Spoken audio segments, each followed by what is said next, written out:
জন্য, দাম্ভিকতার জন্য, অহংকারের জন্য একে অপরকে মারতে গেলেন। আল্লাহর কাছে মুমিনের জান, মাল, ইজ্জত, সম্মান, রক্ত সবকিছু এক মুমিন আরেক মুমিনের হারাম করা হয়েছে। আল্লাহ পাক হারাম করেছেন। কোন বাজারে কোন মুমিন ভাইকে বকা দিতে পারবেন না, গালি দিতে পারবেন না, বেইজ্জতি করতে পারবেন না, কোন মুমিনের গায়ে হাত তুলতে পারবেন না, ক্ষমতার দ্বন্দ্বে, দাম্ভিকতায়, অহংকারে কোন ভাইয়ের উপর আঘাত করতে পারবেন না। এটা আপনার উপর নিষেধ।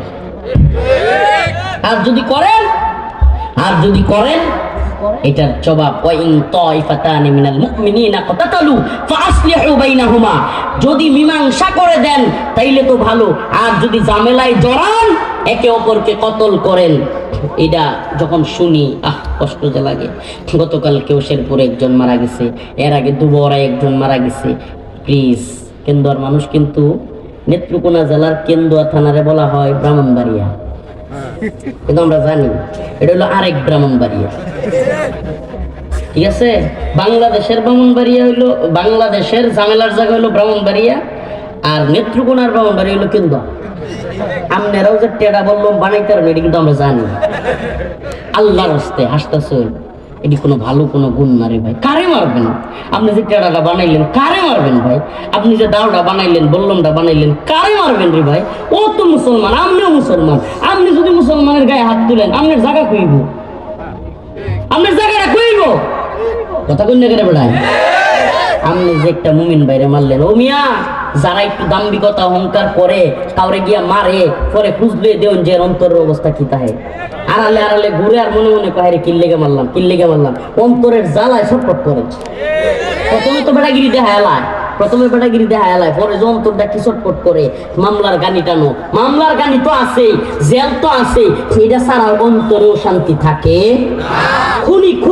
খুনি এমন এক শাস্তি আল্লাহ দেয়, খুনি দুনিয়াতে জ্বলতে জ্বলতে মনে হয় দুনিয়া থেকে ছাইরা দিতে চায়। খুনিরা দুনিয়াতে শান্তি পায় না। খুনিরা প্রতিটি আত্মহত্যা করে। হুজুর বাস্তব কথা বলেছে। খুনিরা অনেকগুলো এমন হয় যে এমন মনের মধ্যে এমন করতে করতে আত্মহত্যা করে। অতএব অন্য মুমিন বাইরে মারার জন্য টেডা বললাম বানাইবেন? হ্যাঁ, দলাদলি করতে গিয়ে কেউ কাউরে মারতে যাইবেন?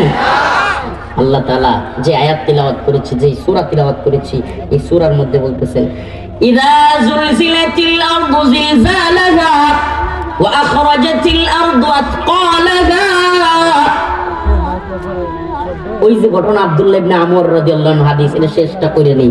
ওই যে এক লোক মুরব্বি বলছিল না, আমারে কোরআন শিখায়া দেন, আল্লাহ রাসূল শেষ সময় বলেছিলেন তুমি পড়ো ইযা যুলজিলাতিল আরদু জিলজালাহা। তখন ওই লোকটা ছোট্ট সূরা পেয়ে খুশি হয়ে গেল এবং বলতে লাগলো ইয়া রাসূলুল্লাহ, ইয়া হাবিবাল্লাহ, আমি মৃত্যুর আগ পর্যন্ত সূরাতুল জিলজাল তিলাওয়াত করব। ওই লোকটা যখন চলে যায়, আল্লাহ রাসূল বললেন, ও আমার সাহাবীরা, তোমরা সাক্ষী থাকো, তোমরা জেনে রাখো, এই লোক যা বলছে, যদি মৃত্যুর আগ পর্যন্ত সূরা জিলজাল তিলাওয়াত করে, তোমরা জেনে রাখো এই লোক সফল হয়ে গেছে। সুবহানাল্লাহ বলবেন না? কোরআন তিলাওয়াত শিক্ষা করবো তো আমরা ইনশাআল্লাহ। সূরা জিলজালে আসলে আলোচনাটা কি নিয়ে? আলোচনাটা হলো কিয়ামত নিয়ে। কি নিয়ে? কিয়ামত একদিন হয়ে যাবো গা। এটা এমন কিয়ামত না যে আপনারা দুই গ্রুপে মারামারি লাগছেন, আজ কিয়ামত গড়াল বন্ধ রে, খায় বন্ধ রে, সিরিয়াল বন্ধ রে, এই কিয়ামত না। আল্লাহর কিয়ামত এত ভয়ঙ্কর। ইদা যুলজিলাতিল আরদু জিলজালাহা ওয়া আখরাজাতিল আরদু আতকালাহা। আল্লাহ বলেন এমন এক কম্পন পুরো পৃথিবীতে জিবরাইল আলাইহিস সালামের ইসরাফিল আলাইহিস সালামের ফুৎকারের সাথে সাথে এমন এক আওয়াজ, এমন এক ভয়ঙ্কর কম্পন শুরু হবে। ওয়া আখরাজাতিল আরদ আতকালাহা, জমিনের ভিতরে যা আছে সব বের হয়ে যাবে। জমিনের মধ্যে যত লাশ আছে, লাশ আমরা দাপন করছি, সব লাশ বের হয়ে যাবে।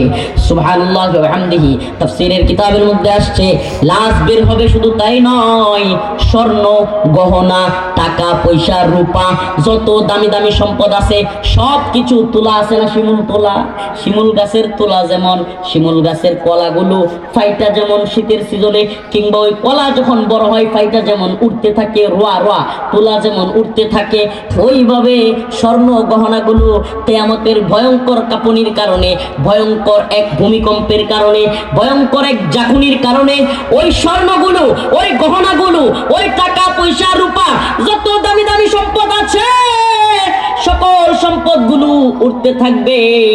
ওয়াকালাল ইনসান মা লাগা, মানুষেরা তাকায়া থাকবে আর বলবে আই হাই এগুলা কি হয়ে গেল গা, এগুলা কি হয়েছে? এই স্বর্ণগুলোর জন্য নি খুন খারাপি করতাম, এই টাকা পয়সার জন্য নি খুন খারাপি করতাম, এই টাকা পয়সার জন্য নি আওয়ামী লীগের কথায় ভারতের কথায় উসমান হাদিরে মারছিলাম, এই টাকা পয়সায় নি এই কি বলে এই টাকা পয়সার জন্য এই ক্ষমতার জন্য এই দুনিয়া কামানোর জন্য নি এই যে নজরুল ইসলামরে মারছিলাম, এই টাকা পয়সার জন্য নি রেজাউল করিমরে মারছিলাম।